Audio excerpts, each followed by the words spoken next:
Vous cherchez à moderniser votre éclairage, que ce soit pour une cuisine, pour un magasin, pour un salon. On vous présente aujourd'hui la nouvelle solution d'éclairage LED, le ruban LED. On vous expliquera comment l'utiliser, comment le choisir et comment l'installer. Afin de vous aider à choisir un ruban LED au mieux, il est primordial de bien comprendre comment le ruban va être utilisé. Est-ce pour un éclairage direct dans un plafond, un rétroéclairage décoratif dans une corniche, un dressing ou même une salle de bain ou en extérieur avec de l'humidité? En effet, le type d'éclairage, la longueur et le rendu attendu vont jouer sur le type de ruban que vous allez choisir par la suite. Premier critère, le lieu et le type d'éclairage. Vous allez tout d'abord identifier si vous avez besoin d'un ruban étanche ou non étanche. Donc pour une pièce sèche, un UP20 suffira. Et dans une salle de bain ou en cuisine, prévoyez plutôt un ruban étanche, donc minimum IP44 ou encore mieux un IP65. Pour l'extérieur, pour des surfaces bien exposées, je vous conseille principalement de prendre de l'IP65, voire de l'IP67 et privilégier aussi des basses tensions, donc du 12 volts ou du 24 volts. Deuxième critère, la longueur à couvrir. Ce qu'il faut retenir, c'est qu'on privilégie souvent des rubans LED 220 volts pour faire des grosses longueurs, au-dessus de 20 mètres par exemple. On utilisera surtout pour faire les contours de plafond en corniche, en éclairage indirect, ou pour alimenter un maximum de longueur dans un chantier ou un tunnel. Le gros avantage, ce sera une alimentation, un câble tiré pour une très grosse longueur. Les bobines de 220 volts sont souvent sécables tous les mètres ou tous les 20 cm pour les nouveaux modèles et vendues jusqu'à 50 mètres dans une bobine. On préférera cependant travailler avec des rubans de 12 volts ou 24 volts sur des projets plus précis, car ils sont souvent plus faciles à installer, plus fins et recoupables tous les 5 cm et vendus en bobine de 5 mètres sur des petites longueurs. Attention tout de même lorsque vous optez pour du 12 volts ou du 24 volts, vous aurez besoin d'un transformateur avec la tension et puissance adaptée. Ce transformateur prend un peu de place et il faut le prévoir dans votre installation. Enfin, dernier critère, le rendu final souhaité. Il faut savoir qu'il existe différents types de puces LED et que cela impactera aussi le rendu de votre lumière. Plus vous aurez de puces par mètre, et plus il y aura de lumière, et moins il y aura d'espacement de lumière entre les différentes puces. Il existe différents types de puces LED, dont les formats principaux sont la 2835 qui est rectangulaire, fine et économique, la 5050 qui est un peu plus grosse, et la COB qui offre maintenant une lumière continue sans point visible. C'est honnêtement celle qu'on privilégie le plus désormais car vous aurez quasiment pas d'espacement entre les différentes LED et à l'œil nu elle est beaucoup plus agréable et beaucoup plus homogène. Vous pouvez bien sûr coupler ces rubans à des profils aluminium avec diffuseur opaque afin d'avoir une lumière beaucoup plus diffuse et beaucoup plus agréable au regard. Comme pour chaque projet d'éclairage, vous devrez aussi opter pour une couleur d'éclairage, blanc chaud, blanc neutre ou blanc froid. On vous conseillera surtout le blanc chaud en 2700 Kelvin pour une ambiance chaleureuse et cosy, un blanc neutre pour un rendu plus neutre, plus naturel en 4000 Kelvin, et pour un éclairage beaucoup plus vif, beaucoup plus blanc et technique, du blanc froid en 6000 Kelvin. En résumé, commencez par estimer votre projet, la longueur, l'usage et vous choisir ainsi la tension, le type de LED et la température de couleur souhaitée. Chez Silamp, nous avons toutes ces infos disponibles sur chacune de nos fiches produits et si jamais vous avez besoin, n'hésitez pas à nous contacter pour faire le bon choix. On va voir dans cette partie maintenant comment brancher un ruban LED. Première étape, identifier la tension de votre ruban LED qui sera directement inscrite sur le bandeau. Vous pourrez lire normalement sur le ruban LED la tension 12 volts, 24 volts ou 220 volts, qui sont les tensions les plus courantes pour un ruban LED. Une fois identifié, vous allez devoir utiliser plusieurs accessoires pour brancher. Donc pour un 12 volts ou un 24 volts, vous allez avoir besoin d'un transformateur LED qui aura cette tête-là. Et pour un 220 volts, vous pourrez soit brancher directement si le ruban LED est en courant alternatif, et s'il est en courant continu, vous aurez besoin d'un redresseur qui aura cette tête. On va dans un premier temps regarder ensemble comment brancher un ruban 12 volts ou 24 volts. Donc pour cela, il faudra choisir un transformateur. Généralement sur le transformateur, vous aurez deux indications principales. Vous aurez la tension en volts. Donc si vous êtes sur un ruban 12 volts, vous prenez un transformateur 12 volts et vous aurez une puissance maximale qui sera indiquée généralement en watts. Celle-ci devra être choisie en adéquation avec votre ruban LED et la longueur. Donc typiquement, si vous avez un ruban LED de 5 mètres qui consomme 10 watts au mètre, il faudra multiplier la longueur par la puissance consommée au mètre, donc 10 watts fois 5 mètres, ça vous fera un total de 50 watts. Généralement, on va préconiser de prendre 20% de marge, donc sur une puissance de 50 watts, on prendra généralement un transformateur de 60 watts au minimum. On va maintenant voir comment on peut brancher un ruban 24 volts et son transformateur. Alors sur le transformateur, comme je vous ai dit tout à l'heure, vous avez plusieurs indications. Généralement, la tension que vous voyez là en 24 volts et la puissance 150 watts. Vous allez avoir une entrée et une sortie. Alors faites bien attention à ne pas inverser. Généralement, l'entrée, vous avez des symboles de phase neutre éther. Et vous allez avoir la sortie, vous allez généralement avoir du V+, et du V- qui correspondent aux sorties pour le ruban LED.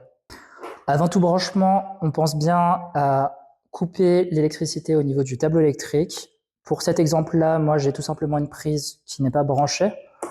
Donc, on va d'abord brancher la phase. Donc sur votre transformateur, ce sera indiqué avec un L.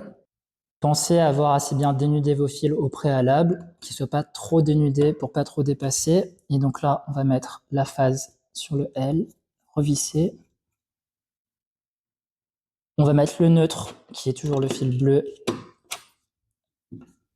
sur le N. Hop. Et s'il est N-terre, vous pourrez la brancher là. Moi, je ne brancherai pas la terre pour cette partie. Donc l'entrée est branchée en 220 volts. Vous arrivez en sortie et vous aurez V+, qui correspond généralement au fil rouge de votre ruban, et V- qui correspondra au fil moins de votre ruban.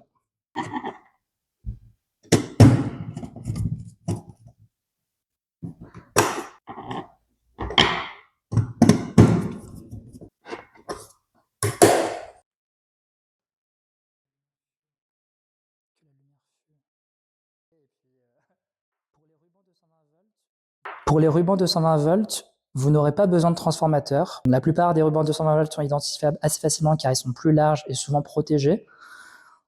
Il suffira juste soit de souder, soit d'avoir un connecteur électrique pour faire contact sur la phase et le neutre, et vous pourrez brancher directement phase neutre au tableau.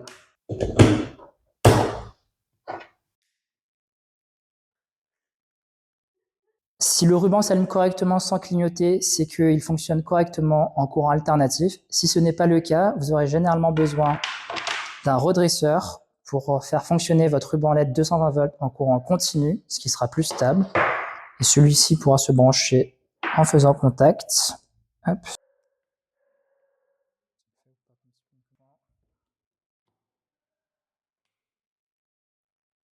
Si le ruban ne s'allume pas lorsque vous branchez avec un redresseur, c'est parce qu'il y a une polarité lorsque vous êtes en courant continu.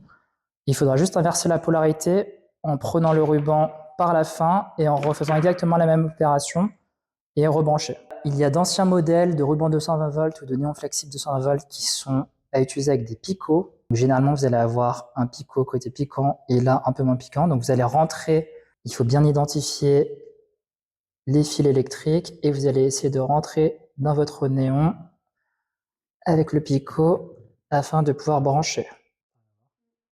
Vérifiez bien que le picot est bien aligné afin d'éviter tout court-circuit. Une fois que cela est fait, vous pourrez ramener votre connecteur.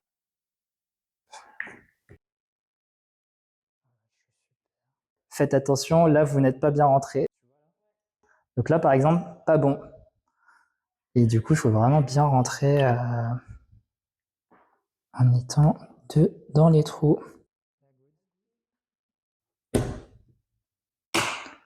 Ça ne marche pas. Et du coup, on va le faire de l'autre côté.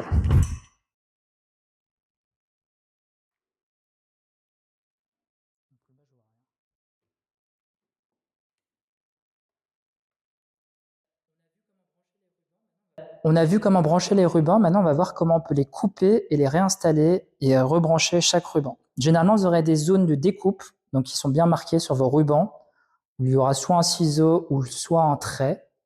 Donc là, par exemple, je vais couper ici. Si le ruban est coupé, il fonctionnera toujours côté du branchement, donc vous pourrez rebrancher pour tester votre ruban.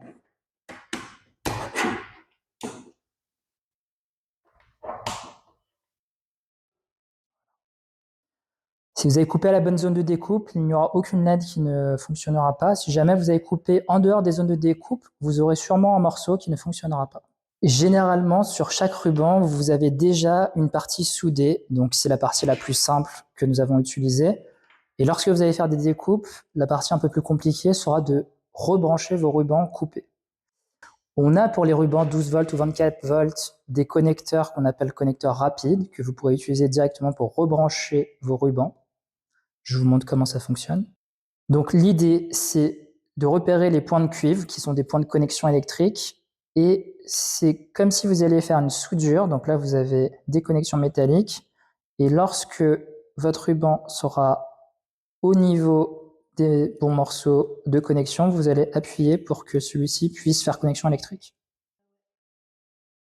Si votre connecteur est bien branché et qui fait contact électrique, vous pourrez l'allumer. Vous pouvez tester en faisant bien attention. Vous êtes en sortie transformateur, donc en basse tension, en 24 volts. Donc c'est OK. Et vous pouvez tester comme ça. Sinon, vous pourrez le rebrancher tranquillement. Mon conseil, c'est lorsque vous utilisez des connecteurs rapides, testez toujours que la connexion se fait bien afin de brancher entièrement, afin de ne pas tout coller, tout installer et de ne pas avoir le contact électrique. On va faire pareil pour un 220 volts, donc essayez de repérer la zone de découpe, généralement tous les 20 cm, 50 cm ou 1 mètre. Et par exemple, pour celui-là, vous verrez une zone de découpe ici avec un ciseau. Donc vous pourrez couper à cet endroit-là, de façon soigneuse. Vous vérifiez que votre mètre fonctionne toujours. C'est le cas. Et on pourra rebrancher ce ruban-là avec un connecteur. On fait pareil. Tac.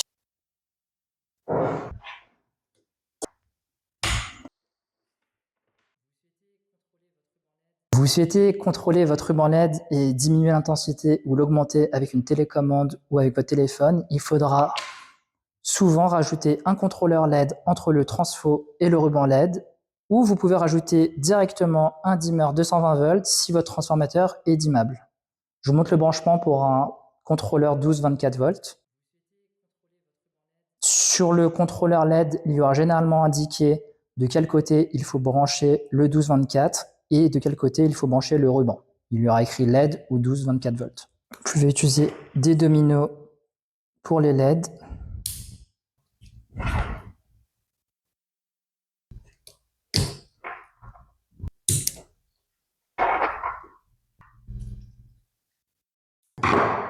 Le côté plus sur le transfo.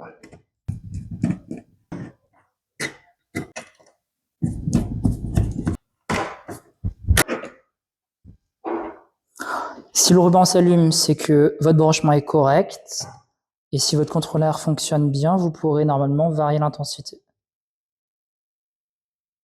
Vous pourrez faire différents modes, moins, plus. Et si vous avez envie de faire clignoter, vous pouvez faire clignoter. Je vais vous montrer maintenant comment on dim un ruban LED en 220 volts. Généralement, vous aurez un schéma de câblage. Donc, parfois, vous allez avoir un dimmer avec le neutre ou sans neutre. Donc là, si vous lisez le schéma de câblage, en entrée, en phase, on va brancher le dimmer et en sortie, on va arriver sur le ruban LED. Je vous fais le branchement. L'entrée en 220 volts, la phase sur le L.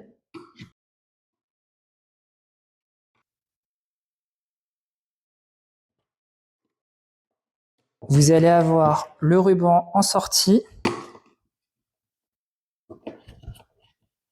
Vérifiez bien que tous vos fils sont bien connectés. Comme j'ai fait. Hop, en l'occurrence, celui-là n'est pas assez d'unité et il ne faisait pas connexion électrique.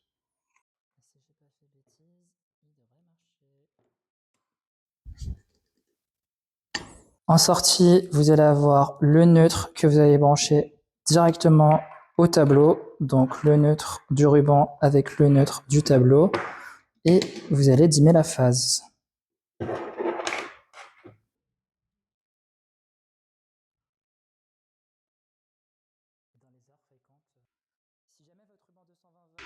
Si jamais votre ruban 220 volts fonctionne en courant continu, il faudra juste faire pareil et garder le redresseur. Donc vous coupez au niveau de la prise.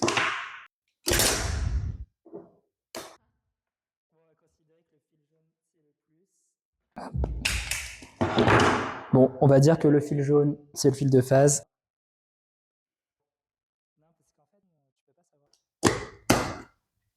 Et voilà.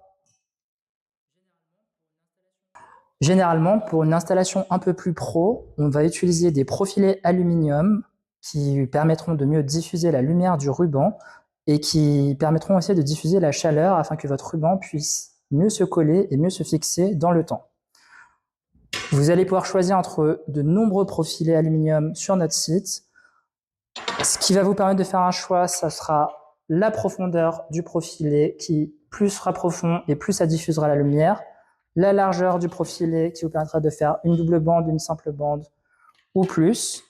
Et vous pourrez aussi trouver de nombreux modèles encastrés en angle directement dans le placo afin de faire une intégration propre directement dans le mur ou dans les angles. Hop. Pour l'installer, il suffit juste de décoller.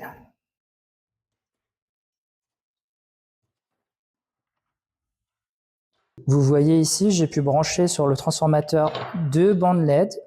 Donc vous pouvez, comme ça, pour les niches ou pour les escaliers ou pour d'autres utilisations, brancher plusieurs rubans LED, donc plusieurs bandes LED, en calculant bien les longueurs pour que votre transformateur puisse supporter la puissance. Et vous pouvez tout ramener en un point, en faisant avec des dominos un pont. Et vous pourrez tout contrôler sur la même télécommande.